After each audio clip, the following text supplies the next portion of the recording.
Geometry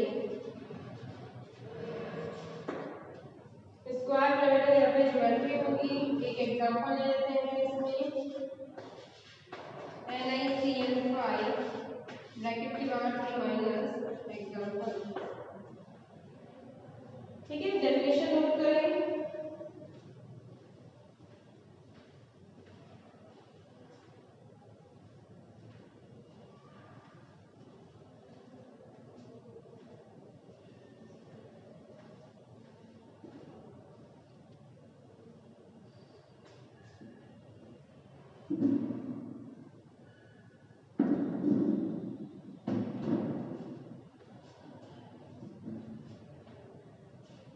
अब आपको यहाँ पर एक चीज क्लियरली समझ में आ गई होगी कि यहाँ पर जो हाइब्रिडाइजेशन बन रहा है वो थोड़ा सा डिफरेंट बना हुआ है।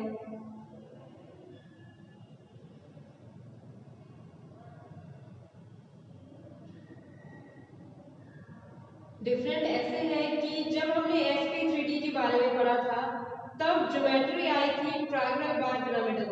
ठीक है, यहाँ पर आ रही है square by pyramidal, sorry square pyramidal, यानी एक पिरामिड ही बन रहा है यहाँ पे। वहां पर बाय पिरामिडल था यानी 2 एक्सियल हाइब्रिड ऑर्बिटल थे, इस वाले केस में सिर्फ एक है, जबकि इक्वेटोरियल यहाँ पर 4 बन गए हैं, वहां पर सिर्फ 3 थे। ठीक है, तो थोड़ा सा स्ट्रक्चर चेंज हो गया है और वो स्ट्रक्चर इसलिए चेंज हुआ है क्योंकि डी ऑर्बिटल जब हाइब्रिडाइजेशन में पार्टिसिपेट कर रहा है तो सबसे पहले बॉन्डिंग कर रहा है, सबसे आगे मौजूद है, इसका मतलब।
ठीक है, तो यहाँ पे आपको कुछ चीजें जो याद रखनी है, सबसे पहले जो डी ऑर्बिटल है यहाँ पर d x square y square है।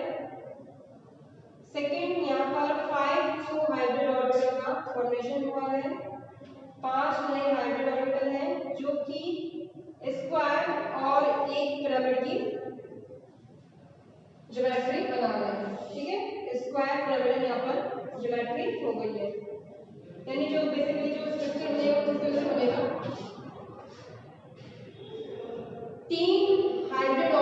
4 हाइब्रिड ऑर्बिटल तो एक स्क्वायर स्ट्रक्चर का फॉर्मेशन करेंगे, जबकि इस स्क्वायर के एग्जैक्ट ऊपर या फिर कह सकते हैं परपेंडिकुलर पोजीशन में मौजूद होगा एक एक्सियल हाइब्रिड बॉन्ड।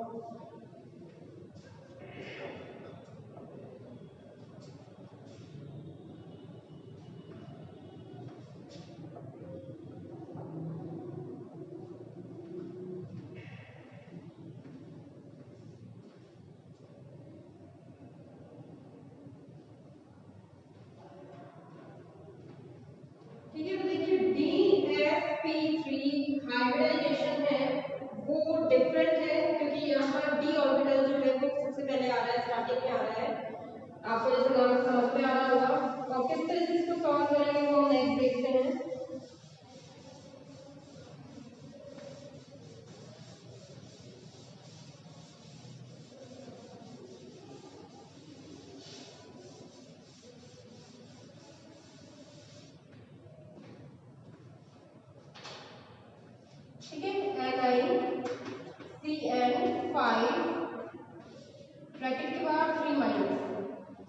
जब भी हम कॉम्प्लेक्स का हाइब्रिडाइजेशन फाइंड आउट करते हैं तो यहाँ जरूरी है कि जो मेटल आयन है उसका ऑक्सीडेशन स्टेट पता हो। ऑक्सीडेशन स्टेट निकालना आपको आता होगा अपने 12th क्लास में भी, जब आपने कोऑर्डिनेशन केमिस्ट्री के बारे में पढ़ा होगा। कोऑर्डिनेशन कंपाउंड्स क्या होते हैं, कोऑर्डिनेशन केमिस्ट्री क्या होती है, वहाँ आपने क्लियरली ये वाले जो क्वेश्चंस हैं या फिर ऑक्सीडेशन स्टेट फाइंड आउट करना आपको पता होगा। ठीक है, उसी मेथड से करेंगे। निकल जो है उसको X ले लिया यहाँ पर, और Cn जो है Cn minus as a ligand उसकी वैल्यू होती है -1, 5 into ये हो जाएगा 5 से इंटू ब्रैकेट के बाहर जो वैल्यू है उसे हमें इक्वल टू के बाद लिखना है। सॉल्व करें।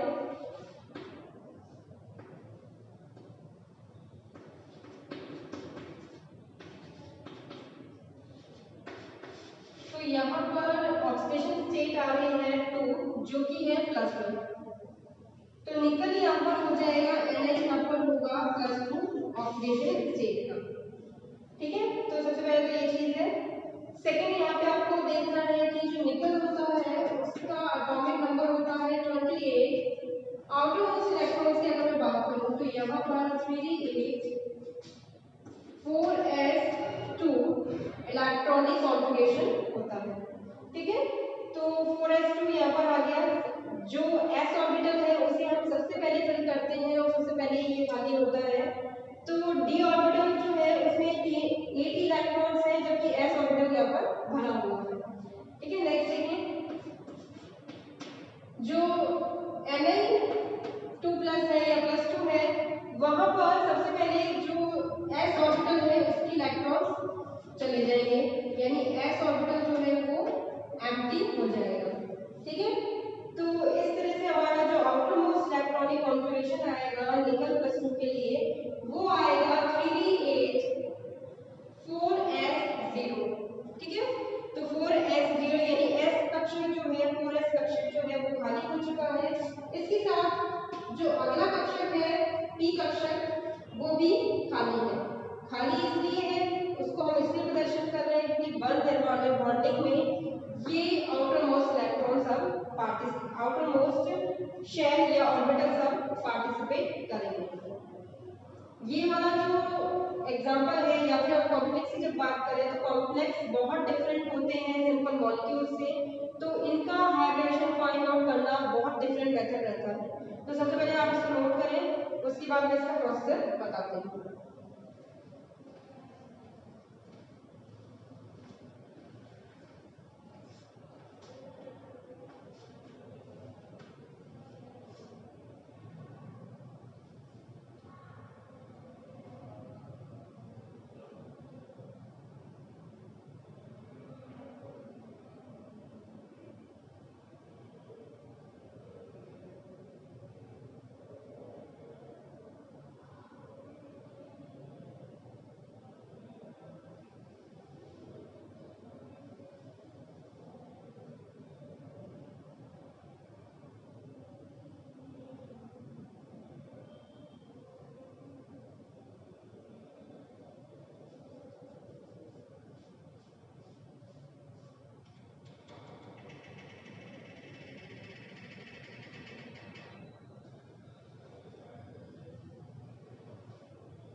ठीक है, तो ऑक्सीडेशन स्टेट और निकल पर जो चार्ज शो हो रहा है जो कि हम ऑक्सीडेशन स्टेट ही बोलते हैं वो आपको समझ में आ गया होगा, किस तरह से फाइंड आउट करना है।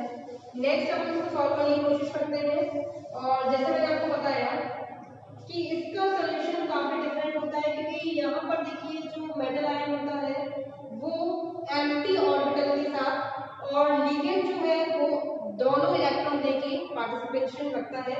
अब तक जब हम मॉलिक्यूल्स की बात कर रहे थे वहां पर जो बॉन्डेड एटम होते थे और सेंट्रल एटम होते थे वो इक्वल इलेक्ट्रॉन्स की शेयरिंग करते थे और कोवलेंट बॉन्ड का वहां पे फॉर्मेशन होता था। ठीक है, जिसे हम सिग्मा बॉन्ड बोलते थे। इस वाले केस में कोवलेंट बॉन्ड नहीं बनता है, यहाँ पर कोऑर्डिनेशन बॉन्ड बनता है। तो एक लेता है और दूसरा देता है, यहाँ पर डोनर और एक्सेप्टर का बॉन्ड रहता है। उस बॉन्डिंग के बारे में हम देख रहे हैं, वो भी ऐसे सिग्मा बॉन्ड ही आएगा, उसको भी हम कैलकुलेट करेंगे किस तरह से ये कैलकुलेट होगा। ठीक है, तो ग्राउंड स्टेट ऑफ Na2+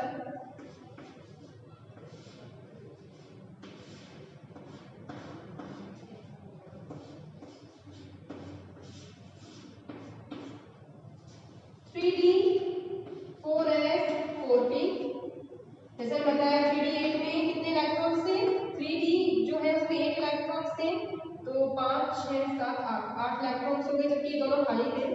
अब देखिए यहाँ पर जब साइनाइड यानी Cn माइनस जो लिगेंड है, इसको आप ऐसे समझे, Cn माइनस जो लिगेंड होता है वो एक स्ट्रॉन्ग फील्ड लिगेंड होता है। जब उसकी प्रेजेंस रहती है किसी भी कॉम्प्लेक्स में तो वो मेटल आयन के इलेक्ट्रॉन्स जो अनपेयर है उनको पेयर कर देता है। या तो आप इसको इस तरह से समझ लें, या फिर आप इसको ऐसे भी समझ सकते हैं कि यहाँ पर 5 Cn माइनस जुड़ने हैं, तो Cn माइनस लिगेंड है वो अपने इलेक्ट्रॉन्स जो बॉन्डिंग करने हैं वो खुद लेके आ रहा है, दोनों इलेक्ट्रॉन्स को खुद ही लेके आएगा। तो यहाँ पर 5 Cn जुड़ने के लिए 5 एम्प्टी ऑर्बिटल होने चाहिए, जो कि ग्राउंड स्टेट में सिर्फ कितने हैं 4। तो ये वाला जो इलेक्ट्रॉन है वो शिफ्ट होकर पेयरिंग कर लेगा 3D की एक ऑर्बिटल में, ठीक है। तो एक्चुअल में सही चीज तो ये होती है कि जो Cn माइनस होता है वो एक स्ट्रॉन्ग फील्ड लिगेंड होता है, उसकी प्रेजेंस में ही मेटल आयन के अनपेयर इलेक्ट्रॉन पेयर हो जाते हैं, ठीक है। तो नेक्स्ट देखिए, इलेक्ट्रॉन्स को हम पेयर करके इस तरह से देखेंगे, ये 3D हो गया, यहाँ पर रिमेनिंग आ गया।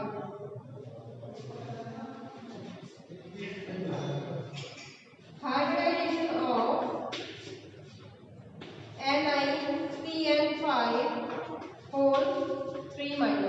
ठीक है। तो यहाँ पर जैसा बताया कि जो Cn है वो खुद ही दोनों इलेक्ट्रॉन्स लेके आएगा फॉर द बॉन्डिंग, और यहाँ पर इसके एम्प्टी ऑर्बिटल्स में दे देगा। तो थोड़ा सा मेथड जो है वो डिफरेंट हो जाएगा। इस वाले केस में हम सिर्फ बॉन्ड्स को काउंट करेंगे, ना कि लोन पेयर को। तो यहाँ पर एक B है, एक S है और 3 P है, तो इस तरह से ये हाइब्रिडेशन हो गया। वेरी सिंपल, नोट करें, बस आपको थोड़ा सा मेथड चेंज करके इसको सॉल्व करना है, नोट करें और इसे दोबारा प्रैक्टिस करने की खुद से भी।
ठीक है। तो इसमें एक चीज आपको याद रखना है, बार बता रही हूँ कि आपको लोन पेयर जो होते हैं उनको काउंट नहीं करना है, लोन पेयर का कोई पार्टिसिपेशन नहीं है, सिर्फ हमको नंबर ऑफ द लिगेंड्स को जोड़ के हाइब्रिडेशन को फाइंड आउट करना है। जितने कोऑर्डिनेशन बॉन्ड या फिर सिग्मा बॉन्ड यहाँ पर बने हैं सिर्फ वही हम काउंट करते हैं, जबकि मॉलिक्यूल के केस में हमने लोन पेयर, कोऑर्डिनेशन बॉन्ड और कोवलेंट बॉन्ड तीनों को ही काउंट किया था।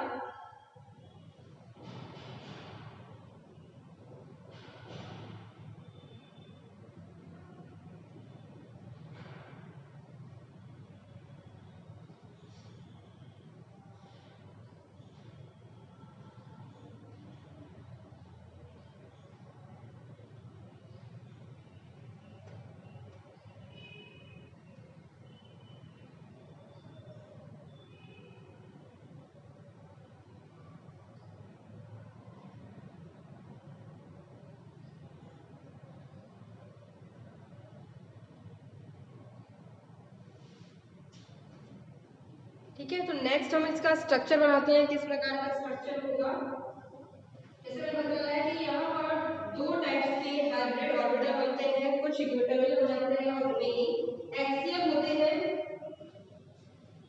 तो उनका जो स्ट्रक्चर है वो कुछ इस तरह से होगा कि जो सीएम है निकल सेंटर में हो गया,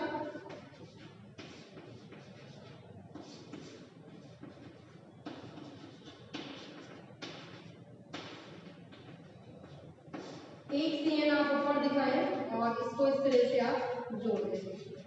ये हमारा पूरा का पूरा एक कॉम्प्लेक्स का यहाँ पर फॉर्मेशन हो गया। ठीक है, नोट करें।